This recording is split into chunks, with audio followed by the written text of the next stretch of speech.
like a young Simba, I can wait to be the king. Call me young Simba, I can wait to be the king. I'm a young Simba, I can wait to be the king. King, me. I'm a young Simba, I can wait to be the king. Call me young Simba, I can wait to be the king. Yeah, I'm like a young Simba, I can wait to be the king. King, me. I'm like a young Simba, I can wait to be the king. Call me young Simba, I can wait to be the king. Yeah, I'm like a young Simba, I can wait to be the king. King, me.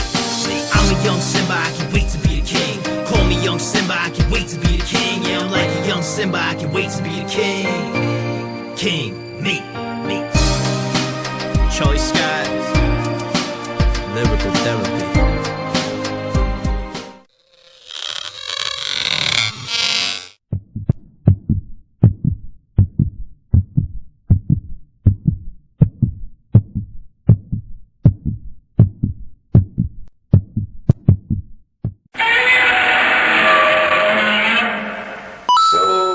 Guessing I got your attention now. What's hanging, marsh monkeys? It's that guy again.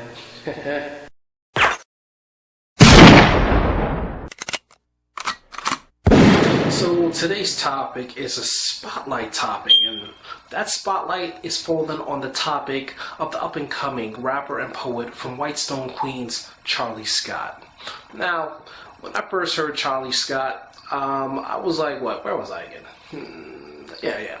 I was like at this open mic in Manhattan, and I was like, I was there because I needed like a little creative boost. I wanted to see some poetry, hear something cool, hear something like original, insane, something that like really set me off, And here comes Charlie. He steps on the stage, takes the mic, and I'm just like punched in the back of the room. I was just bopping my head because when the dude is on the mic, his spitting is just serious. I mean, it's like real fire. I mean, literally the temperature of the room went off. It's insane. I was like, you know how the TwisT Grizzly gets. When he sees something interesting, when he sees a topic, when he sees a cool person, I just gotta know who it is. So I was like, you know what? I gotta see what is, find out about this guy. So I go up to him like, hey, Charlie, let me interview you, man. The dude is like, no problem. So, we head down to Mixerhead Studios where he does his music, and I was just blown away. There is so much to this guy. This guy has a story behind him. He has depth. I mean, this is one of the artists to look out for. I was like, holy crap. But let me not go on too much. Let me let Charlie do the talking. Boom.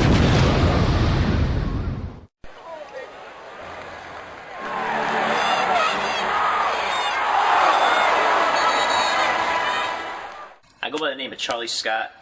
I'm a young hip-hop artist. I'm a recovering addict, coming up on a year clean. I'm in school to be a psychologist.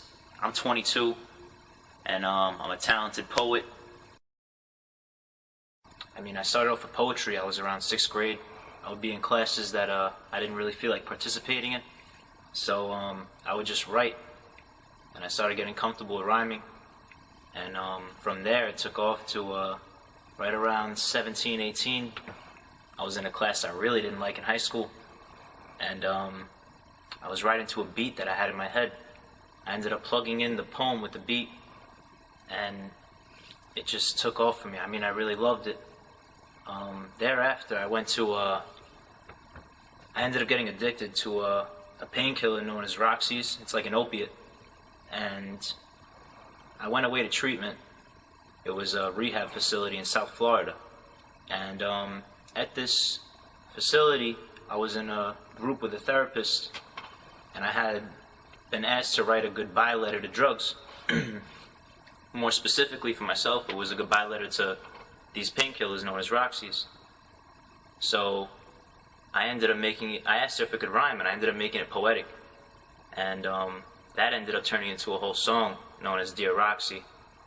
And from there, while I was in treatment, a guitar artist noticed the talent, and we ended up recording a track together called The Sound of My Bottom. And when I saw the great reactions from everybody and how much they really enjoyed it and how spiritually uplifting it was, I came back from Florida. I ended up right back where I am right now. I'm in Whitestone, Queens. This is where I'm born and raised. And I had about 120 songs that I never ended up recording because I was too busy spending all my money getting high. So I continued to write songs and started recording them.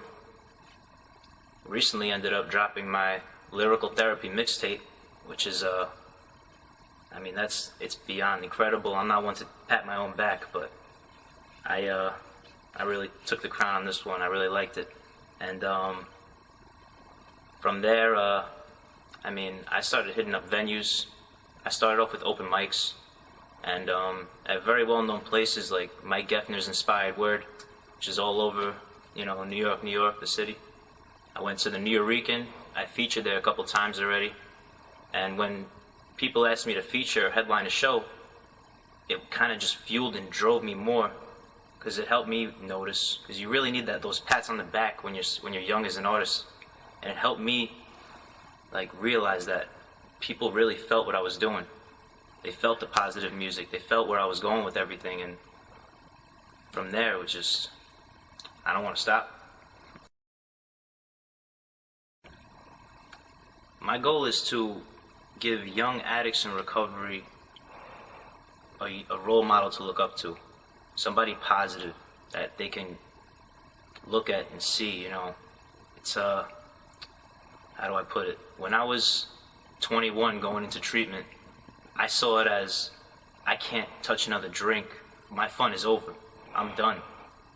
Then I found a healthy outlet, and when I used this as a healthy outlet, I knew I had to do something. When I found this as a healthy outlet, it inspired me, and through my work, I've been inspiring other people. So, as a hip-hop artist, my goal is to create positive music, tell positive stories with morals, use my lyrical wordplay to keep the listener, you know, interested.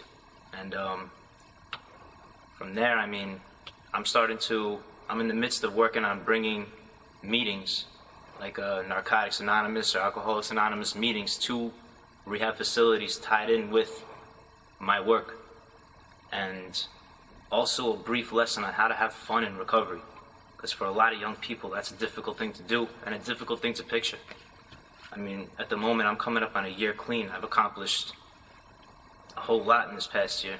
I mean, I'm back in school. I'm in school to be a psychologist. I'm working a second full-time job now.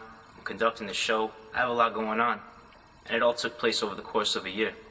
There's a lot that you get done when you're not getting high. Family's take my music is a little interesting. I mean, I have a younger sister who she loves like the nice beats and the smooth, laid-back music. My brother's more old school.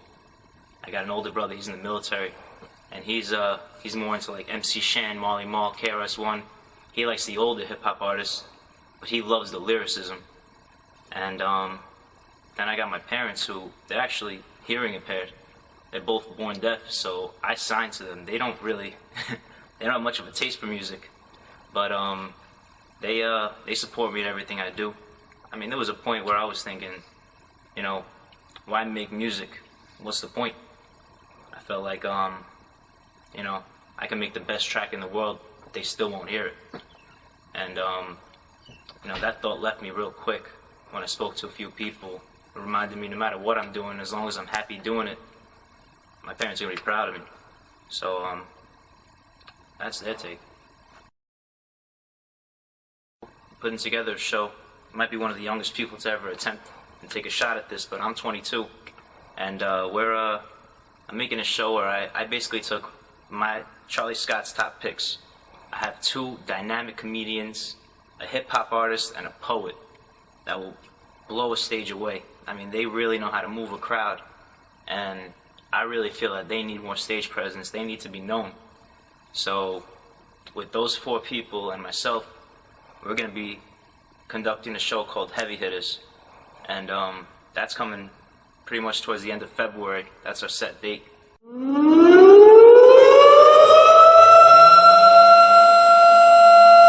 Dear Roxy, you probably noticed I'm not sorry.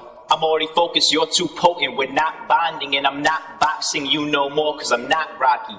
Watch me drop from the top of my world to the hard concrete. Hardly had a breath left. I catch it, just start stomping, not acknowledging the problems you're causing to my body. Mom's turning her back on me. You promised you'd act properly. You obviously despise me, but honestly, watch, I'll be rising like a rocket in time, and I'm not stopping. Smiling cause it's hot. There's probably cops watching. A crisis to my wallet. My profits were gone blindly. I just cried and bide you time. Now I'm writing you goodbye. I'm sitting in this place. I did this to myself. Still going insane, but it benefits my health. Physically, it's great. Mentally, it's hell. I'm finished with the pain. I'm committed to the 12. I'm eating meals fit for kings. I was born and raised in Queens. Can I call my sister, please? Shit ain't always what it seems. We barely speak. The shit was brief, but she's still talking through my teeth. Got me lying on the phone again like everything is sweet. Like all I do is eat and sleep, then have a meet and hit the beach. No mixed feelings, I ain't fiending. I'm just being all I could be. Forgive my dog another kiss. Tell that bitch that it's from me. I know my voice is sickening, but let's avoid my history. And I say that I'ma make it cause it's just what I believe. Didn't want to be an addict, just some shit that stuck with me. And I'm finna be a quitter, I won't sip another drink. When we speak to one another, we can set our brothers free. You still kiss my mother's cheek knowing she wished the sun was clean. Naturally, I'm different, it was just the drugs in me. I'm here and feeling distant like I'm living up the street. I stay having these days, wish I could just get up and leave. But the lock's already changed, and you don't get a fucking key, so peace. Eternally, cause to me you're deceased. Dear Roxy.